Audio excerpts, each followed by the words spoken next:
Hello everyone, welcome to our channel.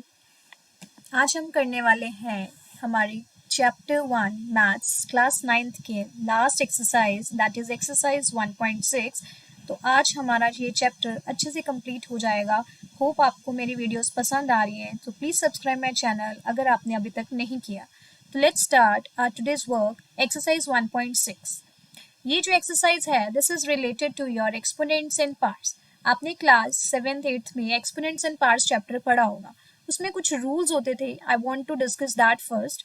Rules में हमारे पास सबसे पहले आता था this is your base, this is your power, right.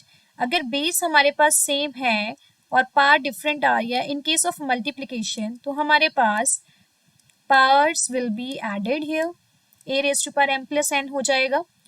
अगर हमारे पास बेस सेम है और डिवीजन है, पार्ट्स डिफरेंट हैं, तो पार्ट्स विल बी सब्ट्रैक्टेड।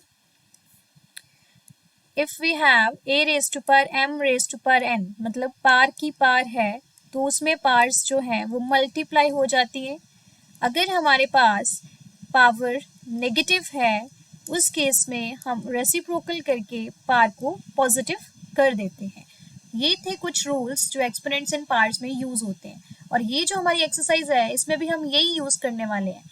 ये वैसे तो सिंपल है, अगर आप रूल्स को याद कर लोगे तो हो जाएगा, बट यहाँ सोचने वाली बात ये आती है कई बार आपको ये नहीं पता चलता कि 64 है, 32 है, इसको हमने लिखना कैसे है so that we can apply our rules here.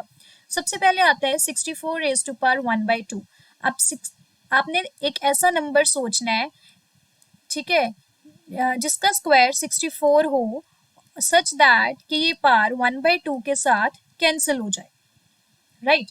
तो इस केस में ये 64 की पावर 1/2 है। हमने एक ऐसा नंबर सोचना है जिसका स्क्वायर 64 बने और पावर जब हम 1/2 करें तो 2 कैंसिल हो जाए और हमारे पास वो नंबर बच जाए। वो हमें पता है 8 स्क्वायर होता है 64। 64 को मैंने लिखा 8 स्क्वायर। अब 2 पावर और 2 पावर कैंसिल हो गई क्योंकि ये न्यूमरेटर में है, ये डिनोमिनेटर में है, तो मेरे पास बचा 8 raise to power 1 which is 8। This is your answer, right. अगर आता है कि आपने इसको पार्ट्स की फॉर्म में लिखना है तो 8 can be written as 2 cube, तो आपका आंसर ये हो जाएगा, राइट। सेकंड देखते हैं 32।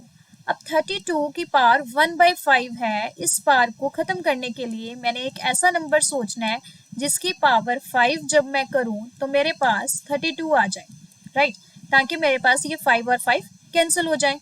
अगर आप 32 का प्राइम फैक्टराइजेशन करते हो, राइट, तो 2 16s are 32, 2 8s are 16, 2 4s are 8, 2 2s are 4, 2 1s are 2, तो ये आ गया 2 रेज़ टू पावर 5। इसका मतलब 32 को मैं लिख सकती हूँ 2 raise to power 5 such that कि 5 और 5 मेरा कैंसिल हो जाए और मेरे पास बच जाए 2 raise to power 1 which is 2। This is your answer. Next आता है 125। अब 125 की पावर 1/3 है। अगेन मैंने एक ऐसा नंबर सोचना है जिसका मैं क्यूब करूं वो मेरे पास 125 आए सच दैट कि ये 3 और 3 कैंसिल हो जाए। अब 125 अगर आपको नहीं पता तो आप इसको प्राइम फैक्टराइजेशन कर सकते हो। 125 की प्राइम फैक्टराइजेशन, अब अगर कोई लास्ट डिजिट, अगर यूनिट डिजिट आपका 5 आता है तो इट मीन्स वो 5 के टेबल पे जाते ही जाते हैं, 5 से डिविजिबल होता है। तो 5 2s are 10, 5 5s are 25, 5 5s are 25, 5 1s are 5, तो यहाँ पे आ गया 5 क्यूब, मतलब 5 का क्यूब मेरे पास 125 होता है। 3 3 कैंसिल हुआ, answer will be 5 raise to power 1 which is 5। This is your answer here, right.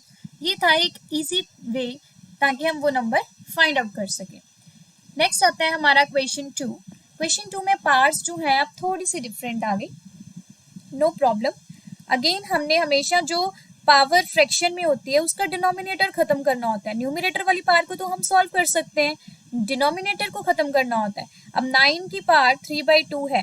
एक ऐसा नंबर जिसका मैं स्क्वायर करूं, ठीक है, वो 9 आए और इसकी पावर 3/2 है ताकि मेरा 2 और 2 कैंसिल हो जाए। सेम वैसे ही आपने सोचना है। 9 is the square of 3, 3 square हो गया 9, पावर 3/2, 2 और 2 हो गया कैंसिल, मेरे पास बचा 3 cube which is 27। This is your answer here, right. बस हमारे पास ये जो पावर हुई इसका मतलब होता है ये 3 बार मल्टीप्लाई हो रहा है, राइट, तो वो हमने कर दिया। नेक्स्ट आता है 32 रेज़ टू पावर 2/5। अब आपने ये सोचना है एक ऐसा नंबर जिसकी पावर 5 32 हो और जब मैं पावर 2/5 करूं तो 5 और 5 कैंसिल हो जाए। अगर आपको नहीं पता तो हमने पीछे किया 32 इज 2 रेज़ टू पावर 5, तो यहाँ भी क्या आ जाएगा 2 रेज़ टू पावर 5। अब बचा क्या 2 रेज़ टू पावर 2, 2 स्क्वायर मतलब 4। This is your answer here, right. Next आता है 16 रेज़ टू पावर 3/4। अगेन हमने ये सोचना है एक ऐसा नंबर जिसकी पावर 4 मेरे पास 16 हो और 3/4 जब मैं करूं तो 4 और 4 कैंसिल हो जाए। अब वैसे तो 4 4 जा 16 होता है, वो तो 4 स्क्वायर हो गया, लेकिन स्क्वायर को आप 4 के साथ पूरा पूरा नहीं कट कर सकते। तो मुझे एक ऐसा नंबर ही चाहिए जिसकी पावर 4 16 हो। उसमें अगर आप 16 की प्राइम फैक्टराइजेशन चेक करोगे तो you will get 2 raise to power 4 जो होगा दैट वुड बी 16, तो यहाँ आ जाएगा 2। तो 2 रेज़ टू पावर 4 16 हुआ, 4 और 4 कैंसिल, 2 क्यूब बचा which is your 8। This is your answer here, right. Next आता है 125 रेज़ टू पावर -1/3। अगर आपको कभी भी पावर नेगेटिव में दिखे, फर्स्ट स्टेप होता है उसका रेसिप्रोकल करके पावर को बना दो पॉजिटिव। हमने कर दिया इसका रेसिप्रोकल और पावर होगी हमारी पॉजिटिव 1/3। अब सेम वही प्रोसेस हमने ये सोचना है कि 125 जो है वो किस नंबर का क्यूब है सच दैट उसकी पावर मैंने 1/3 की तो 3 और 3 कैंसिल हो जाएगा।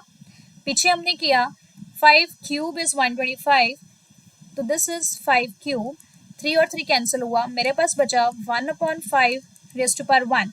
इसको आप 1/5 भी लिख सकते हो, इसको आप 5 रेज़ टू पावर -1 भी लिख सकते हो। इट्स योर चॉइस, आप कैसे लिख सकते हो। Both answers are correct. Positive power में भी लिख सकते हो, नेगेटिव पावर में भी लिख सकते हो, डोंट वरी। ओके, ये भी इजी था। नेक्स्ट करते हैं, थर्ड आता है सिंप्लीफाई। अब सिंप्लीफाई में अब आपके पास रूल्स अप्लाई होंगे जो हमने स्टार्टिंग में डिस्कस किए। ये वाले जो रूल्स थे इसको आप नोट डाउन कर सकते हो, ठीक है। ये रूल्स हमारे अप्लाई होंगे इन क्वेश्चन 3, राइट। फर्स्ट आता है कहीं आपको ये ऐसा तो नहीं लग रहा बेस सेम है, पावर डिफरेंट है और मल्टीप्लाई का साइन है। इसमें होता है a raise to power m multiply a raise to power n is equals to a raise to power m plus n, ये होता है हमारे पास। तो यहाँ भी हम सेम करेंगे, बेस सेम है, 2 एक बार आएगा, उसकी पावर 2/3 प्लस 1/5। अब प्लीज आपको ये फ्रैक्शंस की पार्ट सॉल्व करनी आनी चाहिए कि कैसे हम एलसीएम के साथ इसको करते हैं। आप इसको रफ पार्ट में भी कर सकते हो या फिर इसको साथ ही में कर सकते हो। 15 आ जाएगा हमारा एलसीएम, 3 5 15, 5 2 10 प्लस 3, ये आ गया 2 raise to power 13/15। This is your answer here, right. Direct आप इसको न्यूमरेटर में प्लस, डिनोमिनेटर को डिनोमिनेटर में प्लस नहीं कर सकते हो। जब भी आप टू फ्रैक्शंस को ऐड या सब्ट्रैक्ट करते हो उस केस में हम लेते हैं एलसीएम।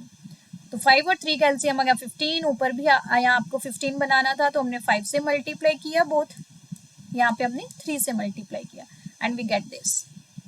ओके, नेक्स्ट आता है 1/3 की क्यूब की पावर 7।